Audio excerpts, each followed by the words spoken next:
ಫಲಾನುಭವಿಗಳಿಗೆ ವಿವಿಧ ಸವಲತ್ತು ವಿತರಣಾ ಕಾರ್ಯಕ್ರಮ ಉಳ್ಳಾಲ ನಗರಸಭೆಯಲ್ಲಿ ನಡೆಯಿತು. ಪೌರ ಕಾರ್ಮಿಕರ ಕಾಯಮತಿ ಆದೇಶ ಪತ್ರ, ಮೀಸಲು ಅನುದಾನದಲ್ಲಿ ವಿವಿಧ ಸವಲತ್ತು, ಸ್ವಉದ್ಯೋಗ ಯೋಜನೆಯ ಫಲಾನುಭವಿಗಳಿಗೆ ಆದೇಶ ಪತ್ರವನ್ನು ಜಿಲ್ಲಾ ಉಸ್ತುವಾರಿ ಸಚಿವ ಯುಟಿ ಖಾದರ್ ಅವರು ವಿತರಿಸಿದರು.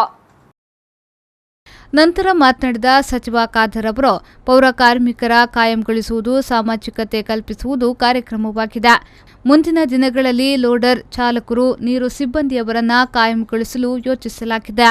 ಸರ್ಕಾರದ ಸವಲತ್ತು ಅರ್ಹರಿಗೆ ಸಿಗಬೇಕು ಎನ್ನುವುದು ಸರ್ಕಾರದ ಉದ್ದೇಶವಾಗಿದ್ದು, ಸಿದ್ದರಾಮಯ್ಯ ಸರ್ಕಾರದ ಯೋಜನೆಗಳನ್ನು ಈಗಿನ ಸರ್ಕಾರ ಮುಂದುವರೆಸಿದೆ.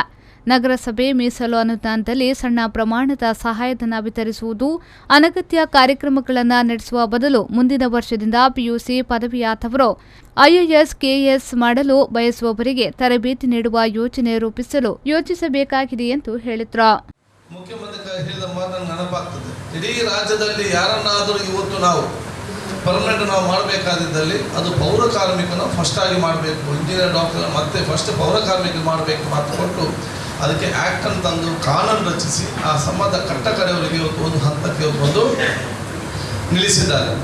ಸೊ ಈಗ ನಾವು ಹೊಸತಾಗಿ ಅದಕ್ಕೆ ಲೋಡರ್ ಮತ್ತು ಡ್ರೈವರ್ನು ಕೂಡ ನಾವು ಪರ್ಮನೆಂಟ್ ಮಾಡಲಿಕ್ಕೆ ನಾವು ಕ್ರಮ ತೆಗೆದುಕೊಳ್ಳೋ ಜೊತೆಯಲ್ಲಿ ನಮ್ಮ ವಾಟರ್ ಮ್ಯಾನ್ ಅವರು ಬಹಳಷ್ಟು ವರ್ಷಗಳಿಂದ ಇವತ್ತು ಸಣ್ಣ ಸಂಬಳಕ್ಕೆ ದುಡಿತಿದ್ದಾರೆ. ಈ ವಾಟರ್ ನೀರು ಬಿಡುವವರನ್ನು ಕೂಡ ಕಾಯಂಗೊಳಿಸಬೇಕೆಂಬ ನಮ್ಮ ಒಂದು ಪ್ರಸ್ತಾವನೆ ನಾನು ಈಗಾಗಲೇ ಸರ್ಕಾರದಲ್ಲಿ ನಾವು ಮುಂದಿನ ನಾವು ಅನುಷ್ಠಾನಗೊಳಿಸಿ ನಮ್ಮೆಲ್ಲ ಪ್ರಯತ್ನ ನಾವು ಇವತ್ತು ಮಾಡ್ತೇವೆ. ಇನ್ನೊಂದು ಸಲ ಏನಂತ ಹೇಳಿದರೆ, ಬಹುಶಃ ಇವತ್ತು ಈ ಮುಂದಿನ ಸಲ ಈ ಒಂದು ಯೋಜನೆ ಬರುವಾಗ ಯಾರೆಲ್ಲ ಸೆಕೆಂಡ್ PUC ಪಾಸ್ ಆಗಿದ್ದಾರೆ, ಯಾರೆಲ್ಲ ಡಿಗ್ರಿ ಪಾಸ್ ಆಗಿದ್ದಾರೆ, ಅವರಿಗೆ ಕಾಂಪಿಟೇಟಿವ್ ಎಕ್ಸಾಮ್ ಹೋಗಲಿಕ್ಕೆ ಇವತ್ತು ಆಯ್ಕೆ ಮಾಡಿ ಅವರಿಗೆ ಬಹುಶಃ ಫೀಸನ್ನು ಕಟ್ಟೋ ಕೆಲಸ ಮಾಡಬೇಕು.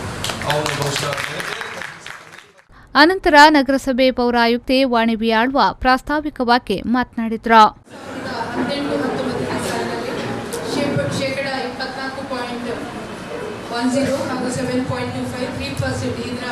ವಿವಿಧ ಫಲಾನುಭವಿಗಳು ಒಟ್ಟು 148 ಮಂದಿಗೆ ನಾವು ವಿವಿಧ ಸವಲತ್ತುಗಳನ್ನು ಇವತ್ತು ನೀಡಲಿಕ್ಕಿದ್ದೇವೆ. ಈ ಸಂದರ್ಭ ಯೋಜನಾ ನಿರ್ದೇಶಕ ಪ್ರಸನ್ನ ಹಾಗೂ ನಗರಸಭಾ ಸದಸ್ಯರು ಉಪಸ್ಥಿತರಿದ್ದರು. ಆರಿಫ್ ಕಲ್ಕಟ, ವಿ4 ನ್ಯೂಸ್ 24/7 ಉಳ್ಳಾಲ.